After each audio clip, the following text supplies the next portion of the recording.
അടക്കം പറയുന്നത്, സ്വകാര്യം പറയുന്നത് മൂന്നാളുകൾ ഉണ്ടായിരിക്കെ ഒരാളെ മാറ്റി നിർത്തി സ്വകാര്യം പറയുന്നത്. കുറച്ചാളുകളെ അവോയ്ഡ് ചെയ്തിട്ട് കുറച്ചാളുകൾ, അതൊക്കെ ഇതിൽ പെടും. അങ്ങനെ നിങ്ങൾ സ്വകാര്യം പറയുന്നത് മിനശ്ശൈത്വാൻ, പിശാചിന്റെ ദുർബോധനമാണ്. ലിയഹ്സുനല്ലദീന ആമനൂ, കൂടെയുള്ള വിശ്വാസികളായ ആളുകളുടെ മനസ്സിൽ അതുകൊണ്ട് സങ്കടം വരും, അവർക്ക് ദുഃഖം ഉണ്ടാവും. എന്നെ പറ്റിയാണോ പറഞ്ഞത്, എന്നെ പറ്റിയാണോ പറഞ്ഞിട്ടുണ്ടാവുക, എന്നെയാണോ ഉദ്ദേശിച്ചത് എന്നൊക്കെ തോന്നിപ്പോകും. അതുകൊണ്ട് നിങ്ങൾ വേദനയുണ്ടാക്കുന്ന ദ്വയാർത്ഥങ്ങൾ പറയണ്ട. നിങ്ങൾ അവരെ ഉദ്ദേശിച്ചുകൊണ്ട് പറയുന്ന പോലെ തോന്നുമെങ്കിൽ അങ്ങനെയും പറയണ്ട. നിങ്ങളുടെ കൂടെയുള്ള ആളുകളിൽ ചില ആളുകളെ അകറ്റി നിർത്തിക്കൊണ്ടോ അവരെ പ്രസക്തരല്ല എന്ന് വിചാരിച്ചുകൊണ്ടോ തോന്നത്തക്ക വിധം നിങ്ങൾ ചില ആളുകളുമായി മാത്രം സ്വകാര്യം പറയുന്നത് പോലും പിശാചിന്റെ പണിയാണ്, നിങ്ങൾ ചെയ്യരുതേ എന്ന് പരിശുദ്ധമായ ഖുർആൻ. എന്നിട്ട് പറഞ്ഞു, യാ അയ്യുഹല്ലദീന ആമനൂ, സത്യവിശ്വാസികളെ, ഇദാ ഖീല ലക്കും തഫസ്സഹൂ ഫിൽ മജാലിസ്, ഒരു മജ്ലിസിലേക്ക് വരുമ്പോൾ നിങ്ങളോട് സൗകര്യം ചെയ്തു കൊടുക്കണമേ, എല്ലാവരും ഇരിക്കാൻ സൗകര്യം ചെയ്തു കൊടുക്കണം, ആരും ബുദ്ധിമുട്ടുകൾ ഉണ്ടാക്കരുത്, വഴിതടസ്സങ്ങൾ ഉണ്ടാക്കരുത് എന്ന് നിങ്ങളോട് പറഞ്ഞാൽ ഫഫ്സഹൂ, നിങ്ങൾ സൗകര്യം ചെയ്തു കൊടുക്കണം.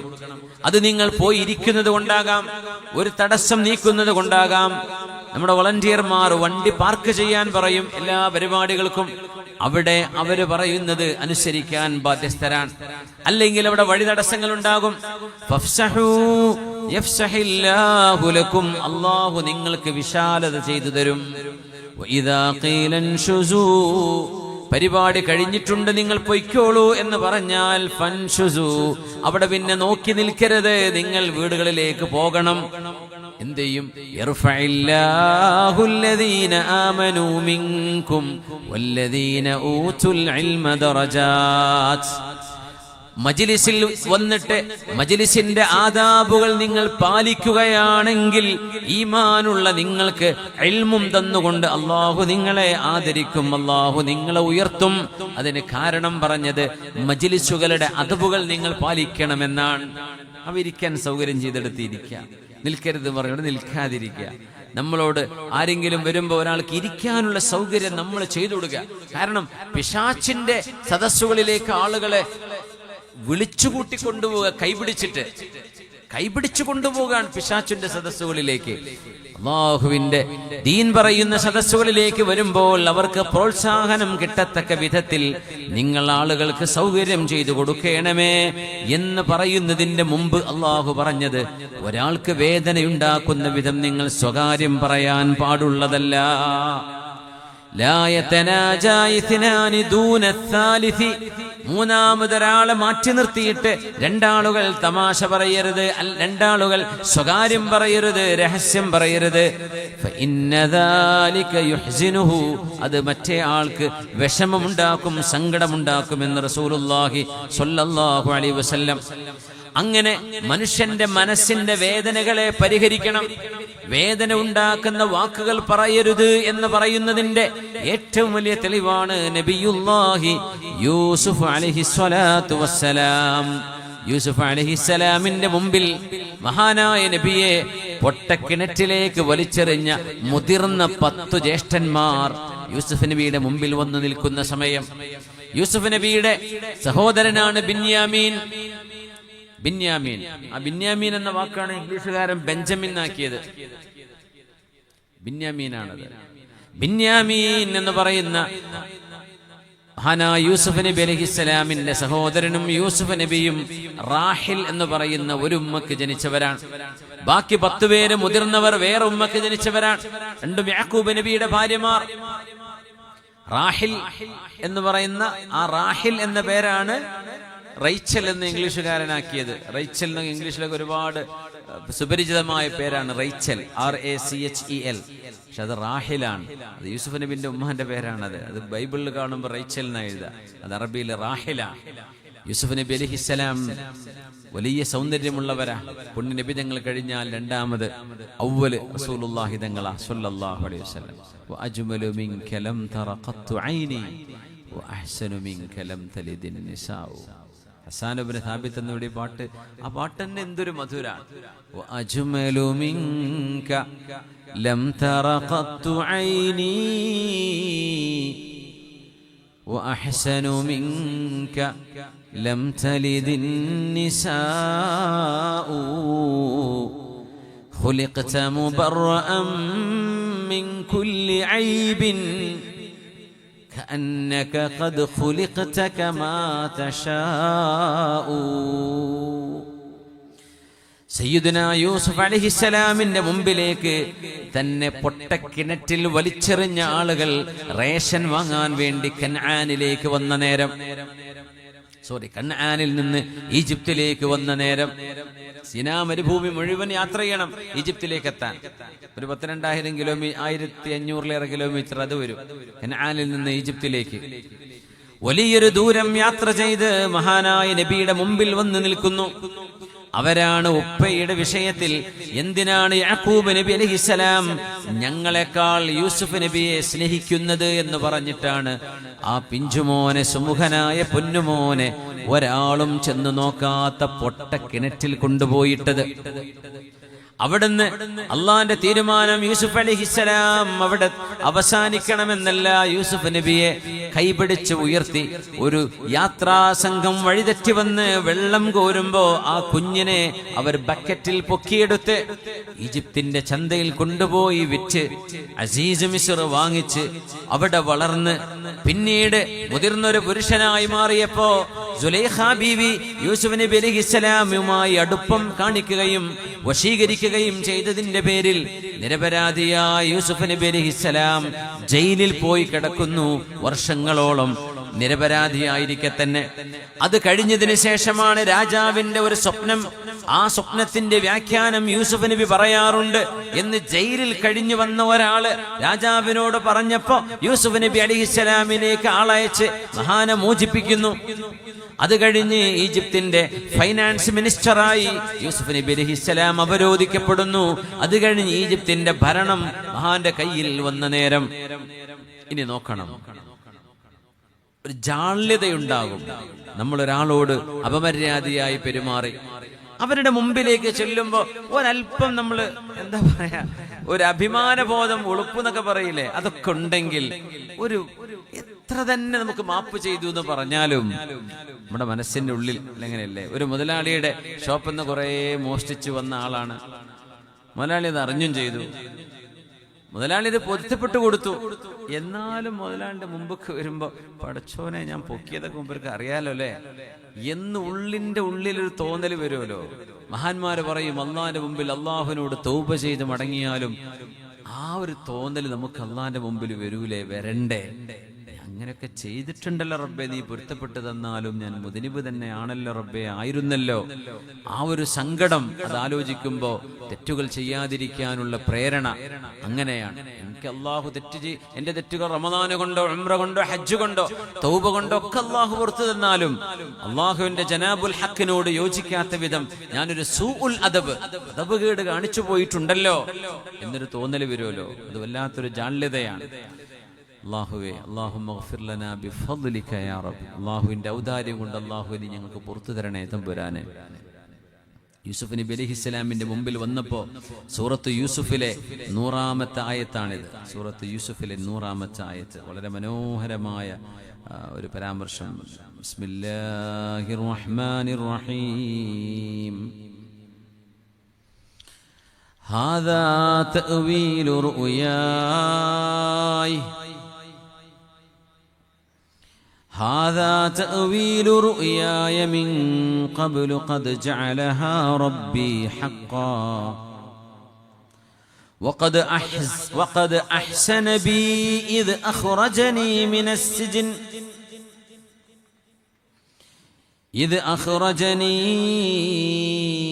السجن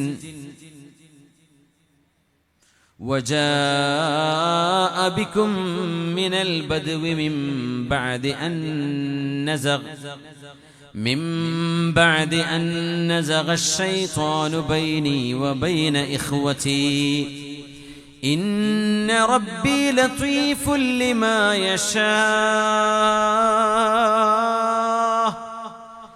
ഇന്നഹു ഹുവൽ അലീമുൽ ഹകീം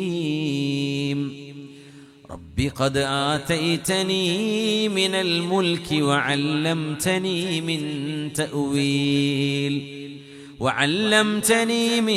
تأويل الأحاديث فاطر السماوات والأرض أنت ولي في الدنيا والآخرة توفني مسلما وألحقني بالصالحين.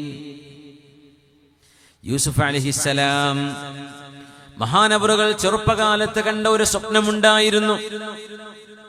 ഇന്നി റഅയ്തു അഹദ അശറ കൗകബ 11 നക്ഷത്രങ്ങളും വശംസ വൽ ഖമർ സൂര്യനും ചന്ദ്രനും റഅയ്തുഹും ലീ സാജിദീൻ എൻ്റെ മുമ്പിൽ സുജൂദ് ചെയ്യുന്ന പോലെ ഞാൻ കണ്ടു ഉപ്പാ എന്ന് നബിയുല്ലാഹി യഅഖൂബ് അലൈഹിസ്സലാമിനോട് യൂസുഫ് അലൈഹിസ്സലാം പറഞ്ഞ ആ കൊച്ചുകാലത്തെ ഒരു സ്വപ്നം, ആ സ്വപ്നം പൂർത്തിയായിരിക്കാൻ.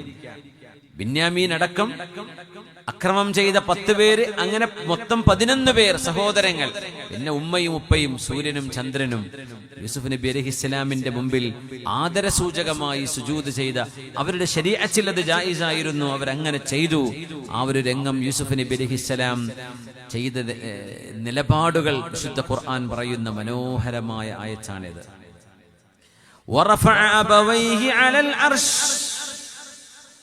وَخَرُّوا لَهُ سُجَّدًا. മാതാപിതാക്കളും സഹോദരങ്ങളും യൂസുഫ് അലൈഹിസ്സലാമിന്റെ സിംഹാസനത്തിന്റെ മുമ്പിൽ വന്നിരിക്കുമ്പോൾ തന്റെ സഹോദരങ്ങൾ തന്നെ പൊട്ടക്കിണറ്റിലേക്ക് വലിച്ചെറിഞ്ഞു എന്ന് യൂസുഫ് നബിക്ക് അവിടെ പറയാൻ അവകാശമുണ്ട്. യൂസുഫ് നബി പറഞ്ഞോ? പറഞ്ഞില്ല. അതവർക്ക് ഭയങ്കര വേദന ഉണ്ടാക്കും അല്ലേ? നമ്മൾ ചെയ്യേണ്ട ഒരു കാര്യം എന്ന് വെച്ചാല്, എപ്പോഴും നമ്മൾ ഒരാൾ ഒരു തെറ്റ് ചെയ്ത് മാപ്പ് ചെയ്ത് കൊടുത്താലും വീണ്ടും നമ്മൾ ഇങ്ങനെ പറയും, എന്നാലും ജുമ്മാനെ തല്ലിയ ആളല്ലേ, അല്ലെങ്കിൽ എന്നാലും നീ ആ ജ്യേഷ്ഠനോട് ആ പണി ചെയ്തില്ലേ, എന്നാലും നീ അന്ന് ഇങ്ങനെയൊക്കെ കാണിച്ചില്ലേ. എന്ന് പറയും. അഫും സഫ്ഹുമുണ്ട്. സഫ്ഹ് ചെയ്യാന്നാ ഖുർആൻ പറയുന്നത്.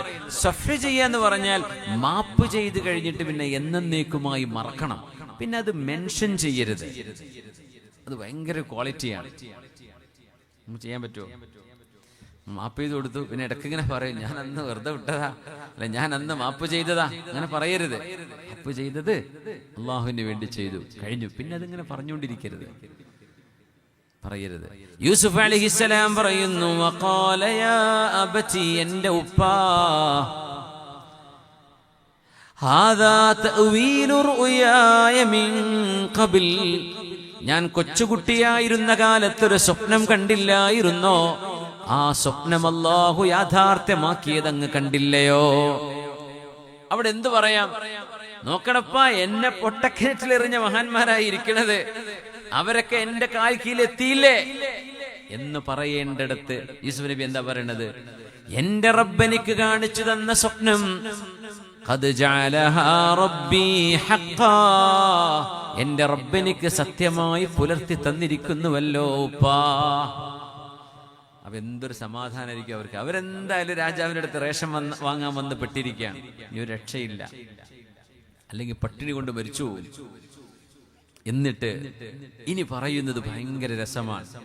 യൂസുഫ് നബിക്ക് എന്തൊക്കെ പറയാണ്ടവിടെ. എന്നെ അവിടെ എറിഞ്ഞില്ല, ഉപ്പാനോട് കള്ളക്കഥ പറഞ്ഞ് എന്റെ കുപ്പായ അഴിച്ചെടുത്തിട്ടെ ചെന്നായ തിന്നു പറഞ്ഞ് പച്ച നുണ പറഞ്ഞ് എന്നെ നിങ്ങൾ കിണറ്റിലെറിഞ്ഞല്ലേ ദുഷ്ടന്മാരെ എന്നൊക്കെ പറയാമായിരുന്നു. പക്ഷെ നബിയുല്ലാഹി യൂസുഫ് അലൈഹിസ്സലാം പറഞ്ഞില്ല.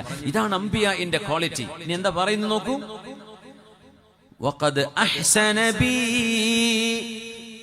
എന്റെ റബ്ബെനിക്ക് ഒരുപാട് ഉപകാരം ചെയ്തിട്ടുണ്ട് ഉപ്പാ. എപ്പോ? ഇത് അഖ്റജനീ മിനസ്സിജ്ൻ, ജയിലിൽ നിന്ന് എന്നെ അല്ലാഹു പുറത്തു കടത്തിയല്ലോ. അവിടെ എന്താ പറയേണ്ടത്? പൊട്ടക്കിണറ്റിൽ നിന്ന് എന്നെ പുറത്തെടുത്തല്ലോ എന്നാ പറയേണ്ടത്. പക്ഷെ ആ കഥ യൂസുഫ് നബി മിണ്ടണില്ല. അതൊക്കെ കഴിഞ്ഞിട്ടാണ് പിന്നെ ഈജിപ്തിൽ എത്തുന്നത്. അതൊക്കെ കഴിഞ്ഞ് കുറെ കാലം കഴിഞ്ഞിട്ടാണ് സുലൈഖയുടെ വിഷയമുണ്ടാകുന്നത്. എന്നിട്ടാണ് ജയിലിൽ പോകുന്നത്. അള്ളാഹു എന്നോട് ഉപകാരം ചെയ്തിട്ടുണ്ട്. എന്റെ ഉപ്പാ വഖദ് അഹ്സന ബി ഇദ് അഖ്റജനി മിനസ് സിജ്ൻ. ആ ജയിലിന്റെ ഉള്ളിൽ നിന്ന് നിരപരാധിയായിരിക്കെ എനിക്ക് പുറത്തിറങ്ങാൻ അവസരം തന്നവനാണ് അല്ലാഹു. ജ്യേഷ്ഠന്മാർ ചെയ്തതൊന്നും മിണ്ടുന്നില്ല യൂസുഫ് നബി അലൈഹിസ്സലാം. വജാഅകും വജാഅ ബികും മിനൽ ബദു. നിങ്ങളെ അല്ലാഹു ആ ഗ്രാമപ്രദേശത്ത് നിന്ന് എന്റെ സിംഹാസനത്തിലേക്ക് അല്ലാഹു അല്ലേ കൊണ്ടുവന്നത്. അതും എനിക്ക് അല്ലാഹു ചെയ്ത അനുഗ്രഹമല്ലയോ ഉപ്പാ ഉമ്മ. ഞാൻ നിങ്ങളങ്ങോട്ട് വരുത്തിയില്ലേ എന്ന് പറയാം. അല്ലാഹു നിങ്ങൾ എന്റെ മുമ്പിൽ കൊണ്ടുവന്ന് തന്നില്ലേ, അൽഹംദുലില്ലാഹ്. നിങ്ങൾക്ക് എനിക്ക് ഭക്ഷണം തരാൻ പറ്റുമല്ലോ, എന്റെ കൂടെ താമസിപ്പിക്കാൻ പറ്റുമല്ലോ. നിങ്ങളെ അല്ലല്ലേ എന്റെ മുമ്പിൽ കൊണ്ടു തന്നാക്കി തന്നത്. ആ ഗ്രാമത്തിൽ നിന്ന്, കനാനിൽ നിന്ന്, ജോർഡാനിന്റെ മൂലയിൽ നിന്ന്, സൗദി അറേബ്യയുടെ നോർത്ത് വെസ്റ്റിൽ നിന്ന് ഇങ്ങ് ഈജിപ്തിലേക്ക്, ആഫ്രിക്കൻ വൻകരയിലേക്ക് നിങ്ങൾ വന്നില്ലേ. അല്ലാഹു ചെയ്ത നിഅമത്തല്ലേ. എന്നിട്ടൊരു കാര്യം പറഞ്ഞു, ജ്യേഷ്ഠന്മാരെ ഇനിയും കുറ്റപ്പെടുത്തുന്നില്ല കേട്ടോ. അതാണ് ക്വാളിറ്റി. ഇസ്ലാമിന്റെ മൂല്യങ്ങൾ നമ്മൾ മനസ്സിലാക്കണം. ഖുർആൻ അതുകൊണ്ടാണ് സംസ്കാരം പഠിപ്പിക്കുന്നതാണ് ഖുർആൻ. മിൻ ബഅദി അൻ നസഗ അശ്ശൈത്വാനു ബൈനി മിൻ ബഅദി അൻ നസഗ അശ്ശൈത്വാനു ബൈനി വബൈന ഇഖ്വതി. എന്റെയും എന്റെ സഹോദരങ്ങളുടെയും ഇടയിൽ പിശാച് വൈരാഗ്യവും ശത്രുതയും ഉണ്ടാക്കി വെച്ചതിന് ശേഷം എന്നെ ജയിലിൽ നിന്ന് പുറത്തിറക്കുകയും നിങ്ങളെ എന്റെ മുമ്പിലേക്ക് കൊണ്ടുവന്ന് തരികയും ചെയ്തവനാണ് അല്ലാഹു. നോക്കണം, ആരാ ശത്രുത കാണിച്ചത്? ജ്യേഷ്ഠന്മാരാ. പക്ഷെ നിങ്ങൾ എന്നോട് ശത്രുത കാണിച്ചു എന്ന് പറയേണ്ടതിന് പകരം ശൈത്വാൻ നമുക്കിടയിൽ ശത്രുത ഉണ്ടാക്കിയില്ലേ. എന്തൊരു മനോഹരമാണതല്ലേ. നിങ്ങൾ എന്നോട് ശത്രുത കാണിച്ചു എന്ന് പറയേണ്ടിടത്ത് ശൈത്വാനത് ചെയ്തു, പിശാചാണത് ചെയ്തത്. അത് വല്ലാത്തൊരു ക്വാളിറ്റിയാണ്, അതൊരു മൂല്യമാണ്, അതൊരു സംസ്കാരമാണ്. എന്നിട്ട് പറഞ്ഞു, ഇന്ന റബ്ബി ലതീഫുൽ ലിമാ യശാ ഇന്നഹു ഹുവൽ അലീമുൽ ഹകീം. കരുണാവാരിധിയാണ് എന്റെ റബ്ബ്. എന്റെ റബ്ബ് എന്തെല്ലാം ഉദ്ദേശിക്കുന്നുണ്ടോ അതെല്ലാം സസൂക്ഷ്മം അറിയുന്നവനാണ്. അലീമാണ്, ഹക്കീമാണ് എന്റെ റബ്ബ്. എന്നിട്ട് വിനയാന്വിതമായി പറയുകയാണ്, രാജാവായിരിക്കെ തനിക്ക് മേൽ അതിക്രമം ചെയ്ത ആളുകളുടെ മേൽ മേൽക്കോയ്മ കാണിക്കാൻ പറ്റുന്ന നേരം, പ്രതികാരം ചെയ്യാൻ പറ്റുന്ന നേരം, ശത്രുതക്ക് പകരം ശത്രുത കൊണ്ട് തിരിച്ചടിക്കാൻ കഴിയുന്ന നേരം, മഹാനായ നബി സിംഹാസനത്തിൽ നിന്നുകൊണ്ട് പറഞ്ഞ വാക്കുകൾ കേൾക്കണേ. റബ്ബി, എന്റെ റബ്ബേ, ഖദ് ആതൈതനീ മിനൽ മുൽക്ക്, അധികാരം നീയാണ് റബ്ബേ എനിക്ക് തന്നത്. വഅല്ലംതനീ മിൻ തഅ്വീലിൽ അഹാദീസ്, സ്വപ്നങ്ങളുടെ വ്യാഖ്യാനം നീയാണ് റബ്ബേ എനിക്ക് പഠിപ്പിച്ചു തന്നത്. ഒരു നബി മാത്രമല്ല, മുഅബ്ബിറുർ റുഅ്യ മാത്രമല്ല, രാജാവും മലിക്കുമാണ് യൂസുഫ് അലൈഹിസ്സലാം. എന്നിട്ട് പറയുന്നു, ഫാത്തിറസ് സമാവാതി വൽ അർള്, അല്ലാഹുവേ, മിൻ ദൂനി മിസാലിൻ സാബിഖ്, ആരും ചെയ്തു വെച്ചത് കണ്ടുകൊണ്ടല്ല, അല്ലാഹുവേ നിന്റെ അപാരമായ ഖുദ്റത്ത് കൊണ്ട് ഇല്ലായ്മയിൽ നിന്ന് പ്രപഞ്ചത്തെ ഉണ്ടാക്കിയവനാണ് നിങ്ങൾ. നീ അല്ലാഹുവേ ഇല്ലായ്മയിൽ നിന്ന് ഒരു മോഡലും കാണാതെ ഒരാളും ചെയ്തു വെച്ചത് കോപ്പിയടിക്കുകയല്ല ചെയ്തത്. ഇല്ലായ്മയിൽ നിന്ന് ഉണ്മയിലേക്ക് പ്രപഞ്ചത്തെ, ആകാശ ലോകങ്ങളെ കൊണ്ടുവന്നവനെ റബ്ബേ. ഫാത്തിർ, ഫാത്തിർ എന്ന് പറഞ്ഞാൽ എന്തായിരുന്നു ആ വാക്കിന്റെ അർത്ഥമെന്ന് ഒരു സംശയമുണ്ടായപ്പോ ഒരു മലഞ്ചെരുവിലൂടെ നടന്നു പോകുമ്പോൾ രണ്ട് ആറാബികൾ ഒരു കിണറിനെ ചൊല്ലി തർക്കിക്കുന്നത് കേൾക്കാൻ കഴിഞ്ഞു. ഇബ്നു അബ്ബാസ് തങ്ങൾ പറയാ, ഒരാൾ പറഞ്ഞു, അന ഫതറതുഹ, ഇത് ഞാൻ ഉണ്ടാക്കിയ എന്റെ കിണറാണ്, ഇത് ഞാനാ ഉണ്ടാക്കിയത്. മറ്റേ പറഞ്ഞു, അന ഫതറതുഹ, ഓ ഫാത്തിർ, ഞാനാണ് ഉണ്ടാക്കിയത്. അല്ലാഹുവേ ഫാത്തിറസ് സമാവാതി വൽ അർദ് അൻത വലി ഫിദ്ദുനിയാ വൽ ആഖിറ, ഈ ലോകത്തും നാളെ പരലോകത്തും എന്റെ സംരക്ഷകൻ നീയാണ് റബ്ബേ. തവഫനി മുസ്ലിമാ, എന്നെ രാജാവായി മരിപ്പിക്കണേ എന്നല്ല പറയുന്നത്, എന്നെ മുസ്ലിമായി മരിപ്പിക്കണേ. വഅൽഹിഖ്നി ബിസ്സാലിഹീൻ, സജ്ജനങ്ങളുടെ കൂട്ടത്തിലേക്ക് എന്നെ ചേർത്തിത്തരയണമേ. ഒരു മുതലാളി എന്ന് പറഞ്ഞാൽ പോരാ, ഒരു രാജാവ്, അതും ഈജിപ്ത് പോലെ വലിയൊരു സംസ്കാരത്തിന്റെ പിന്തുടർച്ചയിൽ വന്ന രാജാവാണ് യൂസുഫ് അലൈഹിസ്സലാം. എന്നെ രാജാധികാരി അന്നത്തെ ഫറോവമാർ മരിക്കുമ്പോ അവര് പിരമിഡുകൾ ഉണ്ടാക്കും, 300-600 മീറ്റർ ഹൈറ്റുള്ള പിരമിഡുകൾ. ഈ പിരമിഡ് കണ്ടില്ല, എത്രയോ മില്യൺ കണക്കിന് കല്ലുകൾ വെച്ചുകൊണ്ടുണ്ടാക്കുന്നതാ പിരമിഡ്. അതിനുള്ളിൽ എന്താ?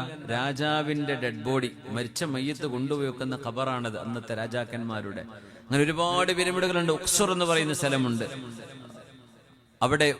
അവിടെയാണ് ഡെഡ് ബോഡികൾ കിട്ടിയത്. മമ്മികളായ ഡെഡ് ബോഡി കിട്ടിയത് ഉഖ്സുറിൽ നിന്നാണ്, കെയ്റോവിൽ നിന്നും 10-600 കിലോമീറ്റർ അപ്പുറത്ത്. നമ്മൾ ഈ കാണുന്ന ജീസയിലെ പിരമിഡിൽ നിന്നും മയ്യത്ത് കിട്ടിയിട്ടില്ല എന്ന്, അതൊക്കെ കള്ളന്മാരടിച്ചു മാറ്റി കൊണ്ടിരുന്നു മയ്യത്തും അതിന്റെ സാധനങ്ങളൊക്കെ. കാരണം രാജാക്കന്മാരുടെ കൂടെ ആഭരണങ്ങളും മുത്തുകളും പവിഴങ്ങളും ഒക്കെ വെച്ചു കൊടുത്തിട്ട് മയ്യത്ത് അവിടെ മറവ് ചെയ്തത്. അങ്ങനെ അവര് പ്രമാണിമാരാണെന്ന് കാണിക്കാൻ ചെയ്തിരുന്നൊരു കാലത്ത് യൂസുഫ് നബി പറയാ, എനിക്കതൊന്നും വേണ്ട, തവഫനി മുസ്ലിമാ, എന്നെ മുസ്ലിമായി മരിപ്പിക്കണമേ. വഅൽഹിഖ്നി ബിസ്സാലിഹീൻ, മിസ്കീന്മാരായ പാവങ്ങളായ എത്രയോ സ്വാലിഹീങ്ങൾ റബ്ബേ നിനക്കുണ്ടല്ലോ, നിന്റെ സ്വാലിഹീങ്ങളിലേക്ക് എന്നെയും ചേർത്തിത്തരയണമേ. എല്ലാം തന്നത് നീയാണ്, ഈ ലോകത്ത് എനിക്ക് വേണ്ടത് നിന്റെ പൊരുത്തമാണ് റബ്ബേ, നന്മയാണ്. സ്വാലിഹീങ്ങളുടെ കൂടെ എനിക്കാവണം, എന്നെ മുസ്ലിമായി നീ മരിപ്പിക്കണേ എന്ന് വിനയാന്വിതമായി പ്രാർത്ഥിച്ച മഹാനായ യൂസുഫ് അലൈഹിസ്സലാത്തു വസ്സലാം സ്വന്തം സഹോദരങ്ങളോട് അവർ ചെയ്ത ദുഷ്കർമ്മങ്ങൾക്ക് പ്രതികാരം ചോദിക്കാൻ കഴിയുമായിരിക്കെ, മിൻ ബഅദി അൻ നസഗ ശൈത്വാനു ബൈനി വബൈന ഇഖ്വതി, ഉപ്പാ, എൻ്റെ ഉമ്മ, ഞങ്ങൾ ഒരു ഉപ്പാക്ക് പിറന്ന മക്കളായിരിക്കെ തന്നെ ഞങ്ങൾക്കിടയിൽ പിശാച് പ്രവർത്തിച്ചിട്ടുണ്ട്. എത്രയോ കുടുംബങ്ങളിൽ അനന്തര സ്വത്തിന്റെ പേരിൽ വാപ്പയും ഉമ്മയും ജീവിച്ചിരിക്കുന്ന കാലത്ത് ഒരുമയോടെ സ്നേഹത്തോടെ ജീവിച്ച എത്ര കുടുംബങ്ങളാണ് ഉമ്മയുടെ വഫാത്തിന് ശേഷം, ഉപ്പയുടെ വഫാത്തിന് ശേഷം നിസ്സാരമായ തൊണ്ട് ഭൂമിക്ക് വേണ്ടി പിണങ്ങിയവർ, മിണ്ടാതെയായവർ, ആങ്ങളെയും പെങ്ങളും കാണാതെയായത്, ജ്യേഷ്ഠനും അനുജനും മിണ്ടാതെയായത്, ഭൂമിക്ക് വേണ്ടി, സ്വത്തിന് വേണ്ടി, ആ സ്വത്ത് കിട്ടിയാൽ എല്ലാമായോ, എനിക്ക് ഇത് വേണം, അല്ലാതെ എനിക്ക് വേണം എന്ന് പറഞ്ഞ് ദുന്യാവിന്റെ വിഷയത്തിൽ അനാവശ്യമായ തർക്കങ്ങൾ ഉണ്ടായി. എത്ര പ്രശ്നങ്ങൾ ഉണ്ടാകുമ്പോൾ നമ്മൾ ഓർക്കേണമേ, പിശാച് നമ്മുടെ മനസ്സുകൾക്കിടയിൽ ശത്രുതയുണ്ടാക്കാൻ പരിശ്രമിച്ചു കൊണ്ടിരിക്കുകയാണ്. അതുകൊണ്ട് അല്ലാഹുവേ, എന്റെ സഹോദരങ്ങൾക്കും എനിക്കുമിടയിൽ പിശാച് ഒരുപാട് കളി കളിച്ചിട്ടുണ്ട്. അതിന്റെ ഭാഗമായിരുന്നു പൊട്ടക്കിണറ്റ് കൊണ്ടുപോയി എറിഞ്ഞത്. അതൊന്നും അവിടെ മിണ്ടിയില്ല യൂസുഫ് അലൈഹിസ്സലാം. സ്വന്തം സഹോദരങ്ങളെ പോലും കുറ്റപ്പെടുത്തിയില്ല, കുറ്റപ്പെടുത്തിയത് പിശാചിനെയാണ്. ആ രീതിയിൽ സ്വന്തം സഹോദരങ്ങളുടെ മനസ്സുകളെ വേദനിപ്പിക്കാതെ, അവര് ചെയ്ത ഒരു തെറ്റിലേക്കും സൂചന പോലും കൊടുക്കാതെ, പൊട്ടക്കിണറ്റിൽ നിന്ന് പുറത്തിറങ്ങി വന്ന മഹാനുഗ്രഹം പോലും പറയാതെ ജയിലിൽ നിന്ന് പുറത്തിറങ്ങിയ കഥയാണ് യൂസുഫ് നബി പറയുന്നത്. സ്വന്തം സഹോദരങ്ങളുടെ മനസ്സ് വേദനിക്കാതിരിക്കാൻ അത്രമേൽ ജബറുൽ ഖാത്തിർ എന്ന് പറയുന്ന മനുഷ്യരുടെ മനസ്സുകൾക്ക് വേദനയുണ്ടാക്കുന്ന ഒന്നുപോലും ചെയ്യരുതേ എന്ന് റസൂലുള്ളാഹി സ്വല്ലല്ലാഹു അലൈഹി വസല്ലം. ഹബീബായ നബി തങ്ങൾ മുതിർന്നവരും പ്രമാണിമാരുമായ ആളുകളെ, നാട്ടിൽ സ്ഥാനമുള്ള ആളുകളെ, അൻസിലിന്നാസ മനാസിലഹും എന്ന് പറയും, ഓരോരുത്തരുടെയും സ്ഥാനമാനങ്ങൾ അംഗീകരിച്ചു കൊടുക്കണമെന്ന് പറഞ്ഞു. ഹബീബായ തങ്ങളുടെ മുമ്പിൽ റാഫി ഇബ്നു ഖദീജ റളിയല്ലാഹു അൻഹു, സഹൽ ഇബ്നു അബി ഹസ്മ റളിയല്ലാഹു അൻഹു, രണ്ടുപേരും ഹബീബായ നബി തങ്ങളുടെ മുമ്പിൽ വന്നൊരു രംഗം. അബ്ദുറഹ്മാൻ ഇബ്നു സഹൽ എന്നവർ ഹബീബായ നബി തങ്ങളുടെ മുമ്പിലേക്ക് സംസാരിക്കാൻ എഴുന്നേറ്റ് നിന്നു. അബ്ദുറഹ്മാൻ ഇബ്നു സഹൽ എന്നവർ പ്രായം കൊണ്ട് ഏറ്റവും ചെറിയവരാണ്. മുതിർന്ന രണ്ടാൾ കൂടെയുണ്ട്. റാഫി എന്നവരും സഹൽ എന്നവരും. അങ്ങനെ ആ കൊച്ചുമോൻ സംസാരിക്കാൻ നിൽക്കുമ്പോ റസൂലുള്ളാഹി സ്വല്ലല്ലാഹു അലൈഹി വസല്ലം തങ്ങൾ പറഞ്ഞു, കബ്ബിർ കബ്ബിർ കബ്ബിർ കബ്ബിർ, മുതിർന്നവർ സംസാരിക്കട്ടെ മോനെ, മുതിർന്നവർ സംസാരിക്കട്ടെ. മഹാനായ അബ്ദുറഹ്മാൻ ഇബ്നു സഹൽ എന്നവരോട് മാറി നിൽക്കാൻ വേണ്ടി പറയുന്നു.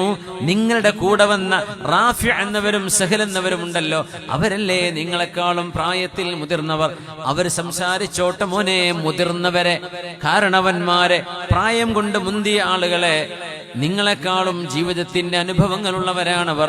പ്രായം കൊണ്ട് മുമ്പിലാണ്, അനുഭവങ്ങൾ കൊണ്ട് മുമ്പിലാണവർ, പക്വത കൊണ്ട് മുമ്പിലാണ്. അതുകൊണ്ട് മോനെ കബ്ബിർ കബ്ബിർ, നിങ്ങൾ മുതിർന്നവർക്ക് അർഹമായ സ്ഥാനം കൊടുക്കണം, അവര് സംസാരിക്കട്ടെ എന്ന് പറഞ്ഞു റസൂലുള്ളാഹി സ്വല്ലല്ലാഹു അലൈഹി വസല്ലം. എന്തിന്? ആ മുതിർന്നവർക്ക് വേദന ഉണ്ടാകും. അതിന്റെ ഏറ്റവും വലിയ ഉദാഹരണമാണ് ഉസാമത്ത് ഇബ്നു സയ്യിദ് റളിയല്ലാഹു അൻഹു. 17 വയസ്സ് പ്രായമുള്ളപ്പോ യമാമയിലേക്കുള്ള യുദ്ധം, റോമിലേക്കുള്ള യുദ്ധത്തിന്റെ സൈന്യം നയിച്ചു കൊണ്ടുപോകുമ്പോ ആ സൈന്യത്തിന്റെ നേതാവായി നബി തങ്ങൾ നിയോഗിച്ചത് 17 വയസ്സുള്ള മഹാനായ ഉസാമത്ത് ഇബ്നു സയ്യിദ് റളിയല്ലാഹു അൻഹുവിനെയാണ്. അതേ ദൗത്യം പുണ്യനബി ജീവിച്ചിരിക്കുമ്പോൾ അത് നിർവഹിക്കാൻ കഴിഞ്ഞില്ല.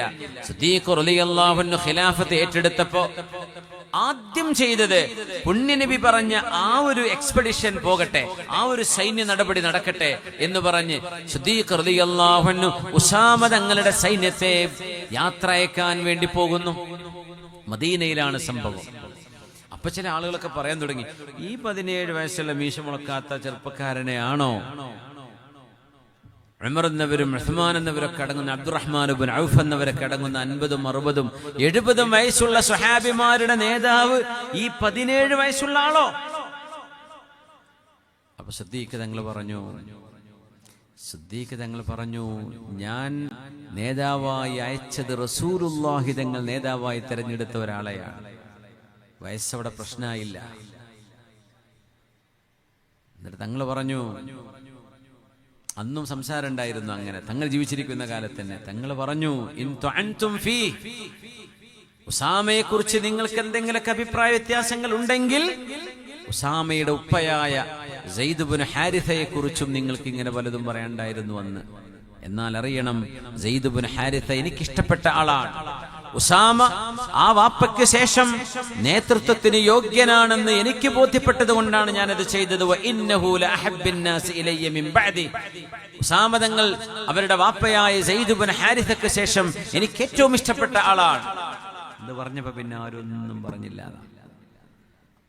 പുണ്യനബി തങ്ങളുടെ ആ ഒരു തീരുമാനം സിദ്ദീഖ് റളിയല്ലാഹു അൻഹു നടപ്പാക്കിയിട്ട് ഉസാമ തങ്ങൾ റളിയല്ലാഹു അൻഹു ഒട്ടകത്തിന്റെ പുറത്ത് കയറി മദീനയിൽ നിന്ന് സൈന്യം പുറപ്പെട്ടുകൊണ്ടിരിക്കുമ്പോ കാലിൽ ചെരുപ്പില്ലാതെ സിദ്ദീഖ് റളിയല്ലാഹു അൻഹു ഒട്ടകത്തിന്റെ കയറ് പിടിച്ച് മദീന പള്ളിയുടെ മുമ്പിലൂടെ മണലിലൂടെ ഇങ്ങനെ നടന്നുകൊണ്ടിരിക്കുമ്പോ ഉസാമ തങ്ങൾ ചോദിച്ചു, യാ ഖലീഫത റസൂലില്ലാഹ്, സിദ്ദീഖ് തങ്ങളെ ഇതെന്താണ്?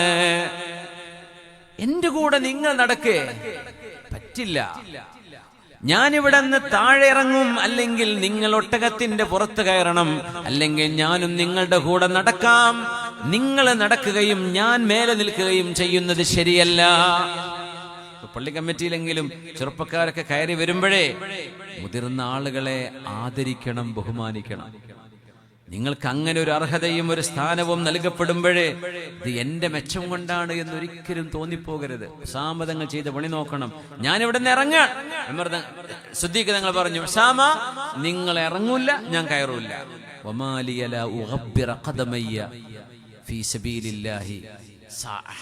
ഒരൽപ്പനേരം എന്റെ കാലിൽ ചിരി മണ്ണായി എന്ന് വിചാരിച്ച് എന്ത് കുഴപ്പമുള്ളത്, ഞാൻ നടന്നോളാം, നിങ്ങൾ ഇറങ്ങരുത്. അങ്ങനെ ചോദിച്ചു ഉസാമ, ഞാൻ നിങ്ങളോട് ചോദിക്കുകയാണ്, നോക്കണേ എന്തൊരു അദബാണിത്. സിദ്ദീഖ് എന്നവരാ ചോദിക്കുന്നത്. സ്വാഹിബു റസൂലില്ലാഹി ഫിൽ ഗാർ, ഹബീബിന്റെ സ്വാഹിബായ സിദ്ദീഖ് എന്നവരെ, ഉസാമ നിങ്ങൾ അനുവദിക്കുകയാണെങ്കിൽ, സിദ്ദീഖ് തങ്ങൾ ചോദിക്കുകയാണ് ഉസാമ തങ്ങളോട്. 17 വയസ്സുള്ള മീശ മുളക്കാത്ത സ്വഹാബിയാണ്, റോമിലേക്ക് പോകുന്ന സൈന്യത്തിന്റെ നേതാവ്. 1000-ഓളം വരുന്ന സ്വഹാബിമാർ ഈ മോന്റെ ചെറുപ്പക്കാരന്റെ പിറകിലാണ് നിൽക്കുന്നത്. എന്നിട്ട് സിദ്ദീഖ് എന്നവരൊരു ചോദ്യം ചോദിച്ചു. ഇത് മാതൃകയാണ്. മുതിർന്നവർ ചെറിയ ആളുകളെ, കഴിവുള്ള ആളുകളെ റെക്കഗ്നൈസ് ചെയ്യണം, അവരുടെ നേതൃത്വം അംഗീകരിക്കണം. ചെറിയ ആളുകൾ മുതിർന്ന ആളുകളെ അവമതിക്കരുത്, ബഹുമാനമില്ലാതെ പെരുമാറുകയും അരുത് എന്ന് പഠിപ്പിക്കുന്ന ഏറ്റവും വലിയ പാഠമാണിത്. ഉസാമ, നിങ്ങൾ സമ്മതിക്കുകയാണെങ്കിൽ, ചോദിച്ചോളൂ സിദ്ദീഖ് എന്നവരെ, എന്താ വേണ്ടത്? നിങ്ങൾക്ക് സമ്മതമാണെങ്കിൽ ഞാൻ മദീനയിൽ ഒറ്റയ്ക്കാണ്.